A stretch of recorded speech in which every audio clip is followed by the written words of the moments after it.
আসসালামু আলাইকুম। আজ বানাবো চিংড়ি মাছের সর্ষে ঝাল। তার জন্য চিংড়ি মাছ নিলাম, তারপরে চিংড়ি মাছ বেছে ধুয়ে পরিষ্কার করে নিলাম। তারপরে দিয়ে দিলাম একটু হলুদ গুঁড়ো আর একটু নুন। তারপর গ্যাসে একটা কড়াই বসালাম, কড়াইয়ে সাদা তেল দিলাম। তেলটা যখন গরম হয়ে গেল তখন নুন হলুদ মাখানো চিংড়ি মাছটা দিয়ে দিলাম, দিয়ে ভেজে নিলাম। মাছটা খুব কড়া ভাজা চলবে না, হালকা ভাজতে হবে। তারপরে একটা মিক্সিং জার নিলাম, 3টে মিডিয়াম সাইজের পেঁয়াজ ফাঁক ফাঁক করে নিয়েছি, 2-4 কোয়া রসুন নিয়েছি। তারপরে দিয়ে দেবো সর্ষে পাউডার। সর্ষে পাউডারটা দেওয়ার পরে দিয়ে দেবো একটু পানিটা দিয়ে একটা পেস্ট বানিয়ে নেব। তারপর গ্যাসে একটা কড়াই বসাবো, কড়াইটা গরম হলে দিয়ে দেবো সর্ষের তেল।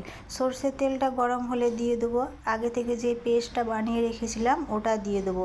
তারপরে দিয়ে দেবো 1/2 চামচ হলুদ গুঁড়ো, 1/2 চামচ লঙ্কা গুঁড়ো, 1/2 চামচ জিরে গুঁড়ো আর 1 চামচ নুন দিয়ে ভালো করে মিশিয়ে নেবো। দিয়ে মশলাটা কষতে থাকবো। যখন মশলা থেকে তেল ছেড়ে যাবে আর কাঁচা গন্ধ চলে যাবে তখন দিয়ে দেবো ভেজে রাখা চিংড়ি মাছগুলো। ভেজে রাখা চিংড়ি মাছটা দিয়ে ভালো করে মশলার সঙ্গে মিশিয়ে নিতে হবে। আঁচটা এই পর্যায়ে মিডিয়াম রাখতে হবে। তারপরে মিক্সিং জার ধোয়া পানিটা দিয়ে দেবো।